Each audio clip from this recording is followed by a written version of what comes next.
Hello বন্ধুরা, আসসালামু আলাইকুম। কেমন আছেন সবাই? আশা করি সবাই ভালো আছেন। আমি ভালো আছি আলহামদুলিল্লাহ। বাড়িতে বেশ কয়েকদিন ছুটি কাটালাম। ছুটি কাটানোর পরে আজকে কর্মস্থলে ফিরে যাওয়ার চিন্তাভাবনা। তো আসলে বাসা থেকে বেশিরভাগ অটো দিয়ে রংপুর শহরে আসতে হয়। রংপুর শহর থেকে তারপর আপনার বাসে সৈয়দপুর। তো অটো দিয়ে আসছিলাম এলাকার পরিচিত একজনের সঙ্গে। তো তার সঙ্গে আস্তে আস্তে খুঁটিনুটি বিভিন্ন বিষয়ে কথাবার্তা হচ্ছিল, কেমন যাচ্ছে দিনকাল, ওর কেমন যাচ্ছে।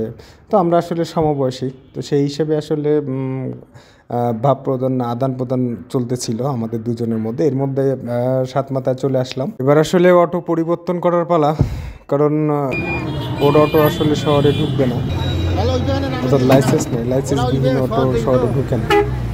তো ওর সঙ্গে কুশল বিনিময় করে ভাড়া দিয়ে আমি আসলে অন্য আরেকটা অটোতে উঠে বসলাম। অন্য অটোতে উঠে চলে আসলাম গ্রামের শহর, অটোর শহর বা অটো রিক্সার শহর বলতে পারেন। এটা হচ্ছে রংপুর শহর। তো পায়ে হেঁটে যাচ্ছিলাম, অর্থাৎ জাহাজ কোম্পানি মোড় থেকে আমাকে আসলে যেতে হবে পায়রা চত্বর। পায়রা চত্বর একটু কাজ ছিল হাতে, সেগুলো একটু সারতে হবে, অর্থাৎ কিছু কেনাকাটা আছে। আমার কেনাকাটা বলতে আসলে আমার অফিসের প্রয়োজনে কিছু ওষুধ, যেহেতু আমি ওষুধ ব্যবসার সঙ্গে সম্পৃক্ত, আমার তো কিছু আসলে ওষুধ নিতে হবে এমার্জেন্সি। তাই একটু পায়ে হেঁটে পায়রা চত্বরে আসছিলাম। এখানে কিছু ওষুধের দোকান আছে, সেখান থেকে কিছু ওষুধ নেওয়ার জন্য। তো চলুন আমার সঙ্গে থাকুন পুরো ভিডিও জুড়ে। আশা করি আপনাদের ভালো লাগবে আজকের এই ভিডিওটা। তো চলে আসলাম পায়রা চত্বর ট্রাফিক মোড়ের কাছাকাছি। এখানে প্রচুর জ্যাম, সবসময় জ্যাম থাকে। আমি জ্যামের মধ্যে এসে একটু দাঁড়ালাম। এর মধ্যে এক চাচি আমাকে বলতে লাগলো, বাবা আমাকে রাস্তাটা পার করে দাও।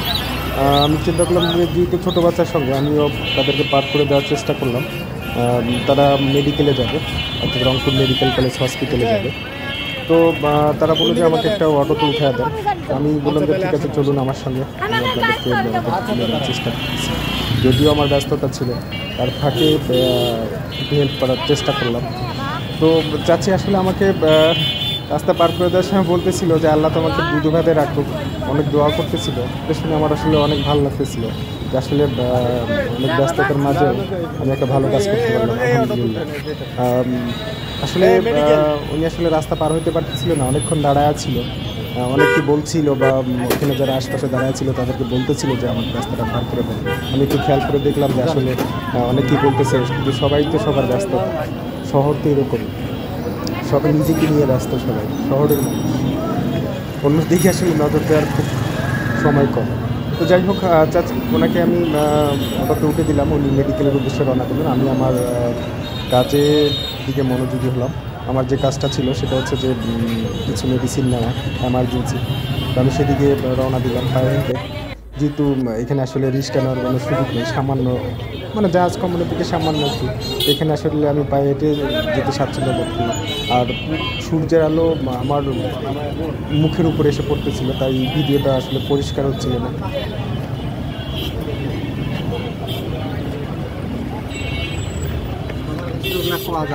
আসসালামু আলাইকুম, ভালো আছেন?